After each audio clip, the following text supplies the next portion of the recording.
Baik, selamat siang semuanya. Satyo Tuna Budaya. Kami di sini dari kelompok 5 akan mempresentasikan hasil diskusi kelompok kami dari jurnal yang telah kami temukan dan kami telah secara bersama-sama.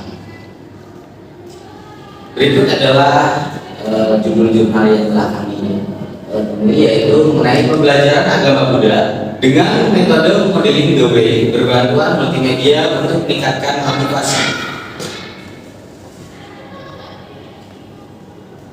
Berikut adalah anggota dari kelompok 5. Yang pertama ada Irma Herdiana.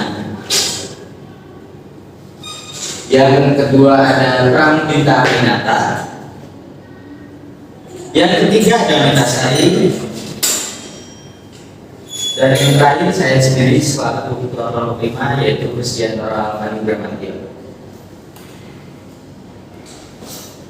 Berikut adalah topik pembahasan yang akan kita bahas pada pertemuan kali ini, yaitu yang pertama adalah pendahuluan, yang kedua metode, yang ketiga hasil dan pembahasan, dan yang terakhir adalah kesimpulan.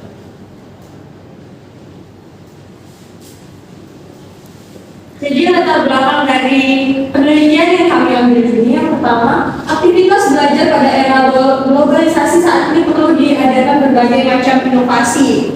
Mengapa demikian? Upaya tersebut dilakukan di mana memiliki tujuan agar membawa perubahan pada peserta didik, di mana peserta didik itu tidak hanya mengetahui sekedar tentang pengetahuan, tetapi mereka juga mengetahui bahwa pembelajaran itu memberikan manfaat untuk tingkah lakunya di dalam kehidupan sehari-hari. Kemudian salah satu faktor yang ikut mempengaruhi proses pembelajaran adalah media pembelajaran yang ditetapkan oleh guru. Seperti yang kita ketahui bahwa media pembelajaran itu sangat penting, di mana apabila media pembelajaran tersebut tidak menarik, tentunya akan membuat siswa atau peserta didik merasa bosan sehingga tidak dapat menerima pembelajaran dengan baik. Oleh sebab itu dibutuhkan media pembelajaran yang menarik ketika proses pembelajaran dilakukan.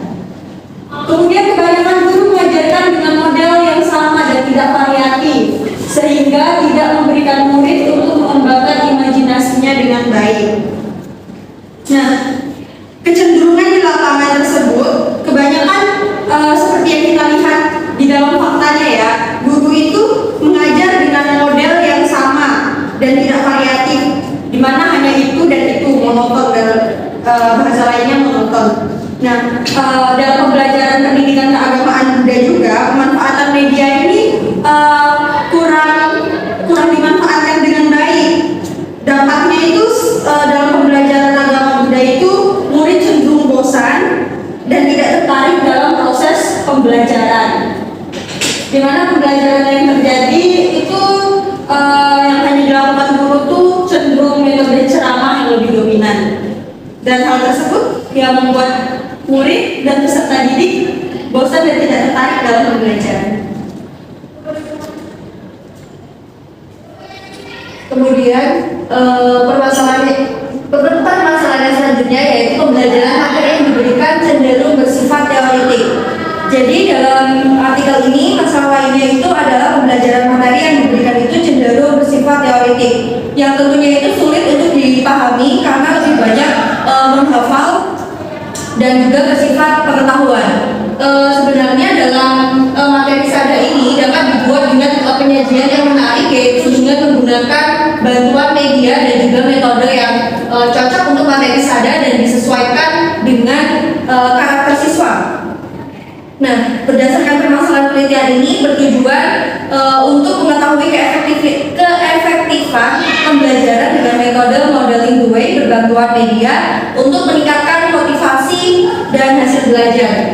Kemudian menurut Merrill pada tahun 2007 pada halaman 15 dalam jurnalnya yang berjudul A Text Center Instructional Strategy, di mana prinsip utama yang paling penting dalam pembelajaran itu adalah bagaimana meyakinkan siswa tentang apa yang dipelajari, baik pengetahuan maupun keterampilan itu dapat bermanfaat di dunia nyata.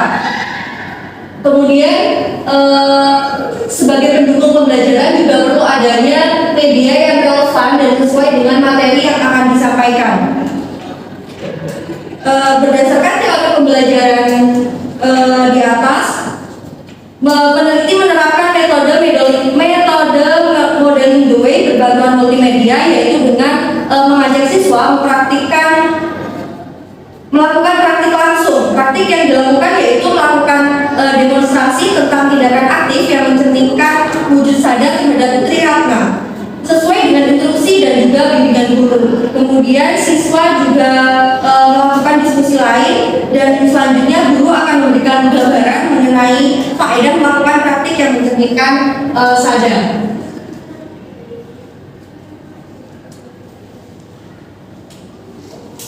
Nah, penelitian yang dilakukan ini merupakan penelitian tingkatan kelas, di mana dilakukan di SMK Pembangunan Ampel Boyolali. Penelitian ini dilakukan pada bulan April sampai Mei pada tahun 2012, di mana subjeknya merupakan siswa kelas 10 SMK berjumlah 28 siswa. Dalam penelitian ini dilakukan sebanyak 3 siklus, di mana ada 2 tahap, yaitu prasiklus dan pembelajaran prasiklus dan pembelajaran persiklusnya.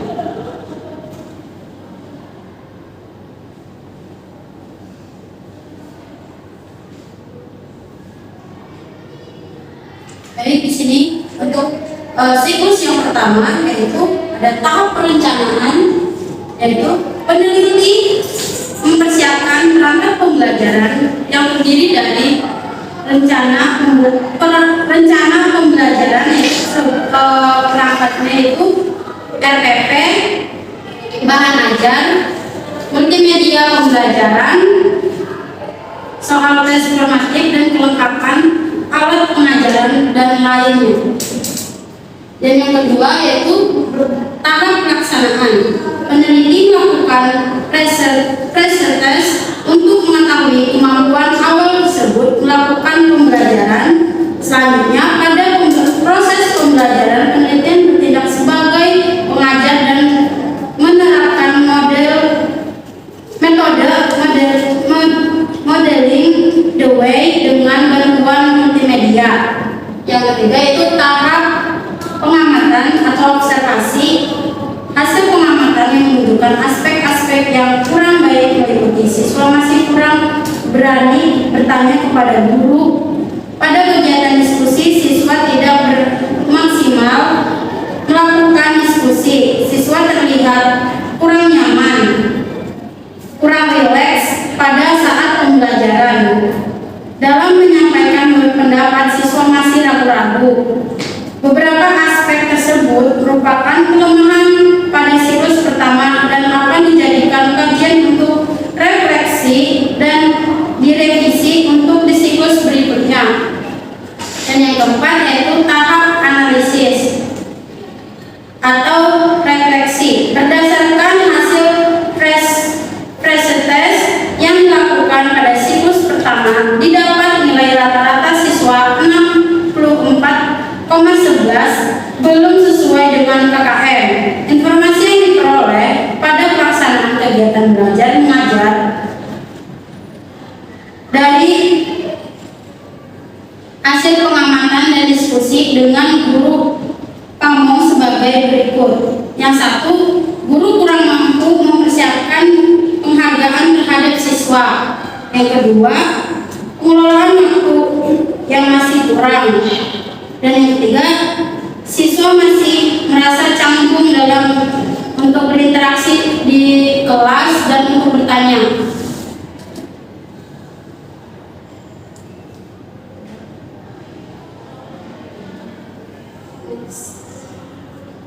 Baik, yang berikutnya yaitu pada siklus kedua, pada tahap perencanaan, peneliti menyiapkan kembali perangkat pembelajaran atau RPP, kemudian media dan tes yang telah divalidasi oleh guru sebelumnya, di mana perangkat pembelajaran pada siklus kedua ini melanjutkan RPP pada siklus pertama. Pada penyiapan media, validator juga memberikan penilaian terhadap media yang akan digunakan pada saat pembelajaran. Kemudian pada tahap pelaksanaan, pedoman yang digunakan mengacu pada revisi yang telah dibuat agar kekurangan pada siklus pertama tidak terulang kembali. Pada pembelajaran kali ini, siswa diminta untuk memberikan komentar terkait video yang telah ditonton. Kemudian selanjutnya siswa dibagi menjadi beberapa kelompok untuk melakukan diskusi. di mana masing-masing kelompok akan demonstrasikan hasil diskusi yang telah mereka perhatikan dan mereka amati sebelumnya pada tahap pengamatan atau observasi, di mana pada tahap ini dilakukan untuk mengetahui ada tidaknya perubahan daripada siklus sebelumnya. Berdasarkan hasil pengamatan kedua, aktivitas siswa sudah baik meski ada sedikit kekurangan dari beberapa siswa yang merasa kurang nyaman dalam pembelajaran. Sedangkan tingkatan skor rata-rata siswa pada siklus kedua yaitu dari skor 56 jadi 66,5. Kemudian pada tahap analisis dan refleksi, hasil tes pada siklus kedua menunjukkan bukan hasil belajar dari yang semula rata-rata 64,11 naik menjadi 75,62. Perubahan motivasi siswa juga nampak, di mana hal ini dilihat dari antusias siswa ketika mengikuti proses pembelajaran. Pada siklus kedua, informasi yang didapat berdasar hasil pengamatan dan diskusi langsung dengan guru PAMO yaitu sebagai berikut. Yang pertama, siswa masih merasa ketidaknyamanan. Yang kedua, beberapa siswa masih kurang antusias dalam mengikuti pembelajaran. Yang ketiga, pengelolaan waktu dari setiap aspek rancangan pembelajaran perlu untuk dimaksimalkan. Dan yang terakhir yaitu pendekatan ke siswa dirasa masih kurang.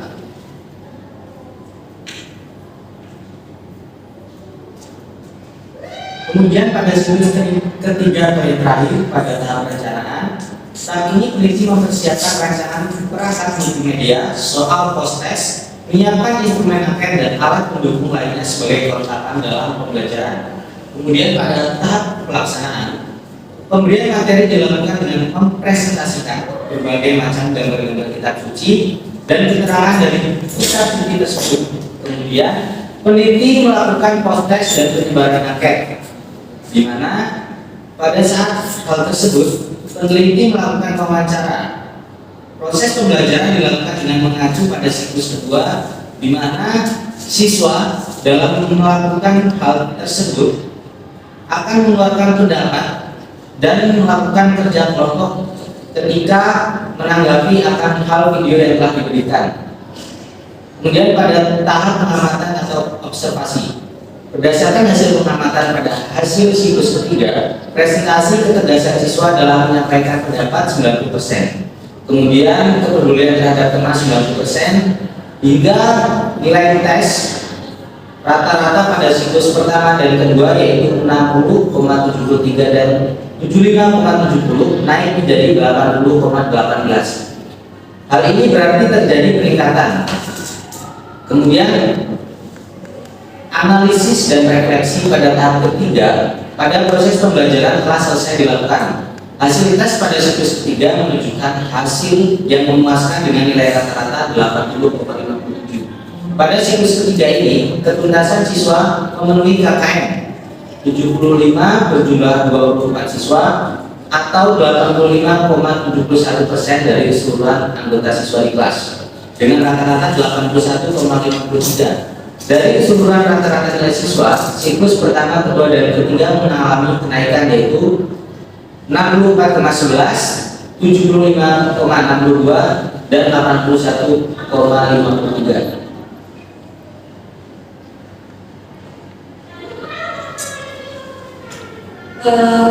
Jadi kesimpulan yang dapat diambil dari artikel ini adalah berdasarkan hasil yang diperoleh bahwa motivasi belajar siswa itu berpengaruh positif terhadap hasil belajar. Persentase motivasi belajar berpengaruh positif terhadap hasil belajar yaitu sebesar 71,6%, dan masih ada faktor lain yang mempengaruhi hasil belajar yaitu sebesar 28,4%. Kemudian pembelajaran dengan metode modeling Dewey ini berbantuan multimedia memiliki dampak positif terhadap peningkatan hasil belajar. Hasil nilai rata-rata siklus pertama yaitu 60,73, siklus kedua 75,70, dan siklus ketiga 80,18. Dan ketuntasan belajar siklus pertama yaitu 35%, kemudian yang kedua 50%, dan yang ketiga 78,57%. Dan hasil pretest dan post-test menunjukkan ketuntasan belajar dan memenuhi KKM yang telah ditentukan. Nah, berikut merupakan daftar referensi yang peneliti ambil dalam membuat artikel.